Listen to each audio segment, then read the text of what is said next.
Hello, this is John Piper with the weekend video clip, and it's Saturday the 28th of March. Apparently the Wall Street Journal announced that the bear market is over, the shortest bear market in history apparently. So I thought we'll start with a daily chart of the Dow. We saw a peak, let's get the cursor on, saw a peak back here around 29,600. The first decline was about 5,000 points. We then bounced back to the 50% retracement level around here, and we then saw another 9,000 odd point decline over a few weeks, and we've now bounced back to the 50% retracement level here. So is the bear market over? It's a reasonable question for today's video. It rather depends on the virus. A number of health professionals have now come forward to say that I think the response to this has been totally overblown. There's little more than a normal flu virus, but totally hyped up by the media, which has caused the run on the hospitals, etc., etc. Deaths are not that far adrift from normal flu viruses, but again, the media caused this massive sort of concern about the whole thing. It's difficult to know whether the news is already totally in the market or not, really, which is what it comes down to. Does the virus have potential to sort of shock and horrify us all further down the road?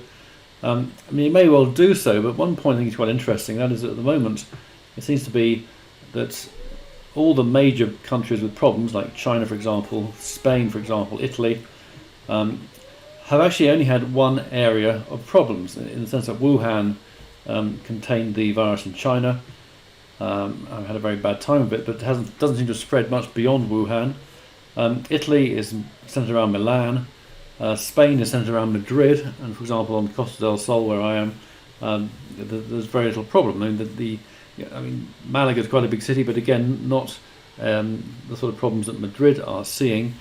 And this does seem a little bit odd that there is this localization of the virus in these various centres, almost like it was planned. Actually, I mean, it's it is quite strange, really, that it should come out that way, I think. I said a week or so ago that the elephant in the room was the US, and that's now becoming infected. I think it has the most infections in the world, in fact, at the moment.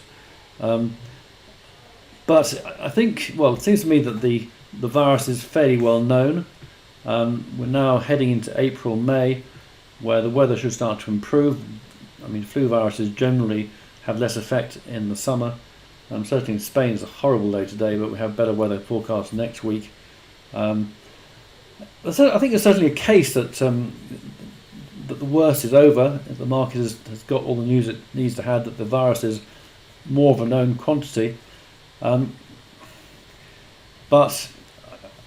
I think the uncertainty perhaps is how some people want to play this. I mean, in a way, the virus seems to have been announced and managed to a certain extent.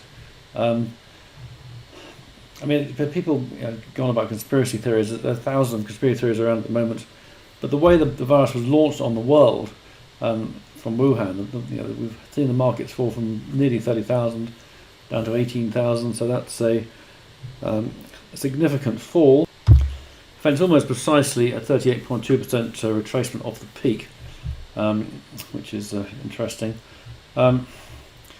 So I think there's certainly a case that the news is in the market that we have seen a significant bounce, that the bear market may in fact be over.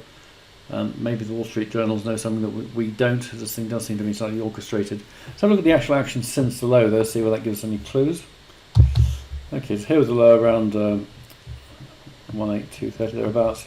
Possible 1-2, but rather messy, but still just about counts that way. 3, 4, 5. Maybe an A, B, C, or that could just keep going down, I think. Yeah, I think it's certainly a case that if we see an ABC decline now, have a look at the fib in a minute, that could count as a wave 2 on the way up, and that the worst is actually behind us now. I'm still looking for a low next week. I was just looking at the 38.2 fib here at 20,900, so around 21,000, and the 50% around 24, and 61.8% around 19,900, so about 20,000. So a fair range between about 20,000 and 21,000. We've got the fourth wave here at 20,650. and once we've seen the pattern here clarify, maybe we get a C wave here, for example, then C will equal A around there, I would think, around 21.5. So that we should get some clues next week. If obviously we break below these levels, that would suggest we're going to go lower, and that the bear market is not over. But I think it just seems to me the virus is more of a known quantity. I don't think it's got any more surprises for us. I could of course be wrong about that. Even in the US, it's relatively early days, but I think they'll probably get their act together. Don't seem to have done so quite yet. Right, the DAX has also seen an ABC type decline, A, B, C. Now have a 1, 2, 3. This looks corrective, so another move up seems quite likely. I guess one issue is the structural damage that's been done by this virus, although quite how much that actually is, it's hard to tell really. Perhaps it'll just be washed away very quickly. As I say, I don't think it's actually much more than normal flu. It's just that it's been hyped up, and it's.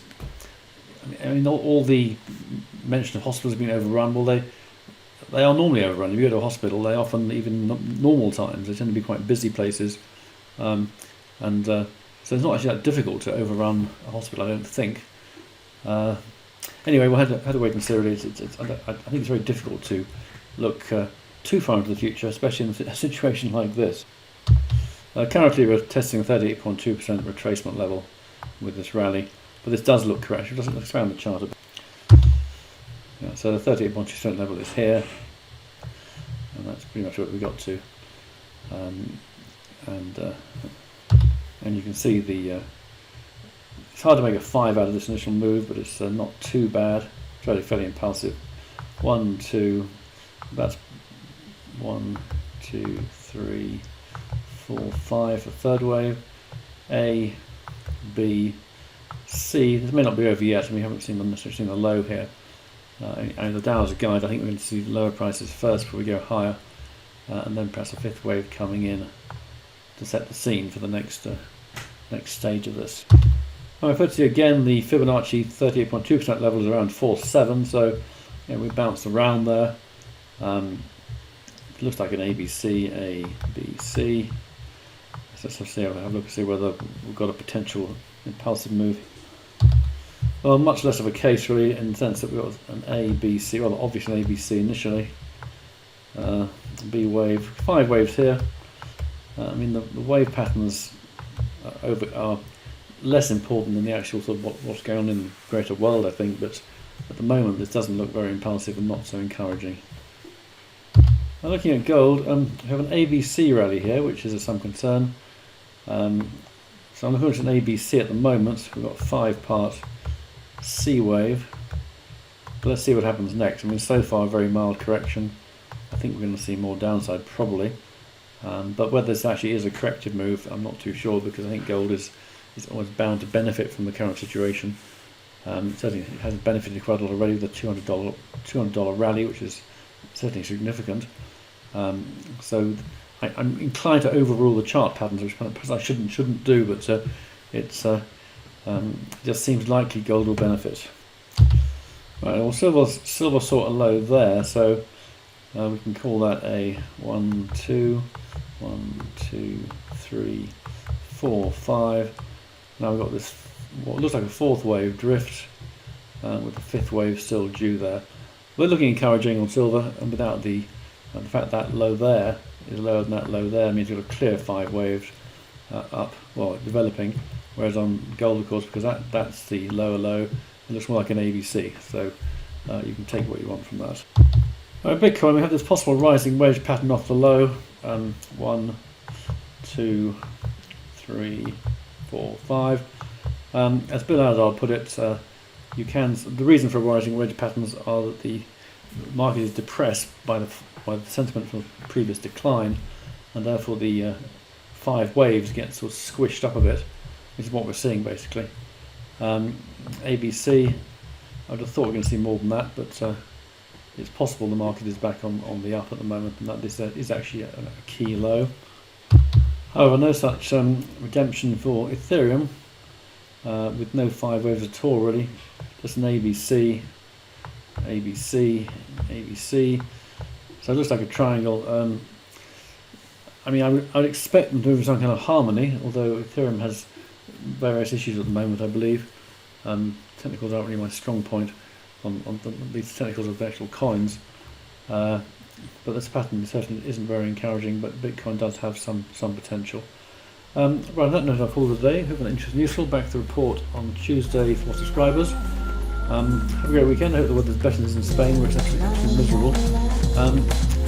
Thanks for listening, and bye for now.